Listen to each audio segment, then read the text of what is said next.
So, Munir Sahab, to say the least, will you agree अगर मैं कहूँ कि अमेरिकन प्रेसिडेंट का ऑफिस जो है वो बेतौकीर होकर रह गया है, कि मतलब ये अपनी नौयत की एक अलग ही कोई केस स्टडी है हालिया तारीख में, अगर आप इसे एग्री करते हो तो। और दूसरा ये भी कि क्या आप समझते हैं कि ये सिफारती आदाब की भी हद दर्जा खिलाफ वर्जी है? खैर, इसके जवाब में कोई ये भी कह सकता है कि डोनाल्ड ट्रंप ने वैसे कौन सा वो ट्रैक रिकॉर्ड है सिफारती आदाब की पासदारी करने का।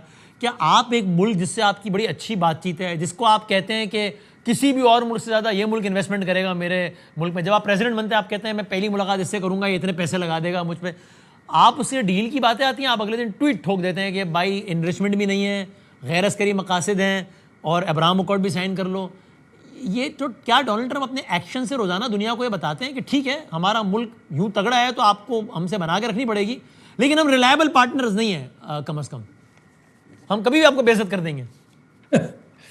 देखिए, अमेरिका में एक फ्रेज है, मैं वो अंग्रेजी में आपको बताऊं जी, उसे कहते हैं बेट एंड स्विच। तो यानी कि कुछ चीज़ एक दिखाकर फिर जाएं और कुछ और निकालें उससे। तो ये मेरे ख्याल में शायद वो उर्दू में शायद इसके नज़दीक तर हो ये शेर है, कवाकिब कुछ नज़र आते हैं कुछ देते हैं धोखा ये बाजीगर खुला, शायद इसके कुछ थोड़ा आसपास हो ये जी जी।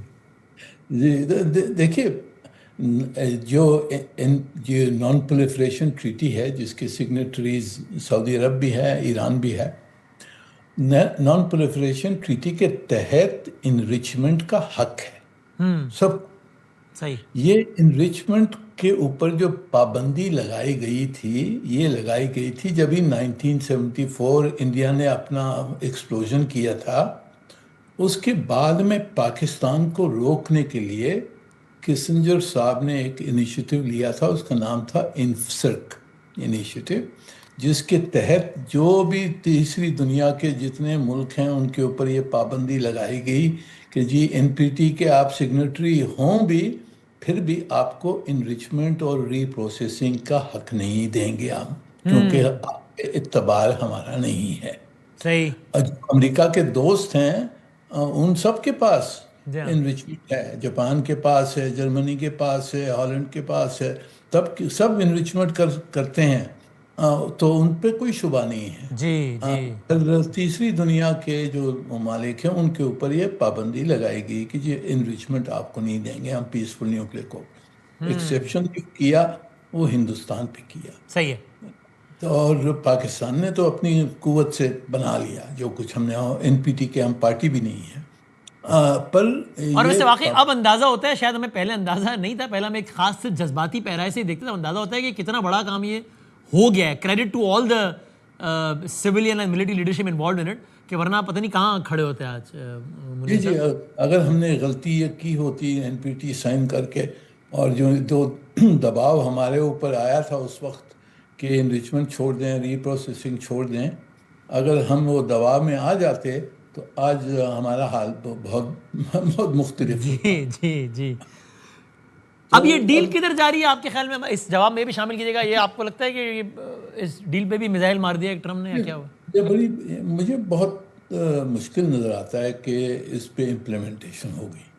पहली चीज़ तो ये कांग्रेस में अगर पेश हुआ, अगर पहले तो ये शर्त लगाई है अब्राहम अकॉर्ड्स की, मेरे ख्याल में सऊदी अरब नहीं मान सके, नॉन स्टार्टर हो गया जी। तो अगर फिर ये कांग्रेस के पास जाता है, कांग्रेस में अपोजिशन होगी इसके बारे में, फिर अगर वो अप्रूव भी हो जाता है तो फिर वो उसकी इम्प्लीमेंटेशन में 10 गुना बहुत मुश्किलात होंगी। रीप्रोसेसिंग प्लांट सऊदी अरब को कौन बना के देगा? उसको बनाने में भी यानी कि बहुत टेक्नोलॉजी और क़ुव्वत की ज़रूरत होती है, तो कौन ट्रांसफ़र टेक्नोलॉजी कौन देगा? अमेरिका देगा? मेरी नज़र में बड़ा मुश्किल नज़र आता है मुझे। सही है। और एक कमेंट प्लीज़ इसमें भी कीजिए मुनीर साहब कि ये आपको इस एपिसोड से, यानी अल्लाह ना करे ये मज़ीद इसमें ये ख़राब होता नज़र आता है मामला Houthis versus Saudi Arabia, as a result of it Pakistan getting engage into it practically. I mean I am sure everyone of us would like to believe कि ऐसा कोई सिनेरियो आए ही ना। You have your doubts? जी देखिए, ये मेरे ख्याल में اب یہ جو جنگ جاری ہے اس میں دونوں فریقین نے بہت سخت پوزیشنز لے لی ہیں. ایران کی طرف سے بھی جو ڈیسیشن میکنگ ہو رہی ہے وہ میری نظر میں بہت سخت قسم کی ڈیسیشن میکنگ ہو رہی ہے، اور کی نیگوشیٹنگ ٹیم تھی جس نے یہ معاہدہ کیا تھا ان کے اوپر بھی کافی تنقید ہوئی ہے. دوسری طرف یہاں امریکہ میں بھی کافی بیزار ہیں کہ ایران کو ہم نے اتنا مارا پھر بھی وہ نہیں مان رہے ہیں اپنی ہماری بات، وہ بالکل اپنے موقف پہ وہ ڈٹے ہوئے ہیں. تو اب ایسکلیشن آپشنز ہم دیکھ تو یہاں ایسکلیشن کے آپشنز بھی پیش کیے گئے ہیں ٹرمپ صاحب کو کہ کس طرح سے. میرے خیال میں اگر ایسکلیٹ زیادہ کرتے ہیں امریکہ بمباری کے علاوہ اگر کوئی گراؤنڈ انویژن کرتے ہیں بڑی غلطی ہوگی، کیونکہ اس میں کیجولٹیز بہت ہوں گی اور امریکن کیجولٹیز نہیں سہ سکتے ہیں. یہاں پہلے بھی مخالفت اس جنگ کے بارے میں کوئی 60-70% مخالفت ہے. صرف جو ہارڈ لائنرز ہیں اور جو اسرائیلی لابی ہے وہ چاہتی ہے کہ جنگ جاری رہے اور اس کو اسکلیٹ کیا جائے. تو میرے خیال میں یہ جنگ جاری رہے گی. کس حد تک میرے خیال میں امریکہ لینڈ انویژن نہیں کر سکے گا، اور پھر جب سمجھ آ جائے گی دونوں طرف کو کہ تباہی ہو رہی ہے تو پھر شاید مذاکرات کی طرف واپس آ جائیں. بس اس درمیان میں جو نقصان ایران کا ہو رہا ہے اور جو نقصان ایران پیش کروا رہا ہے، اگر یہ سویلین انفراسٹرکچر کے اوپر اگر اٹیکس ہوتی ہیں ایران میں، وہ اگر جوابی حملے کرتا ہے خلیج میں تو بہت نقصان ہوگا اور سب مسلمان ملکوں کا نقصان ہوگا. تو اسی لیے ایران کو بھی سمجھنا چاہیے کہ اس وقت یہ بہتر ہوگا کہ یہ جنگ روکی جائے اور مذاکرات کی تحت واپس جو فریم ورک ہم نے بنا کے دیا ہوا ہے MOU، اس کے تحت واپس آیا جائے.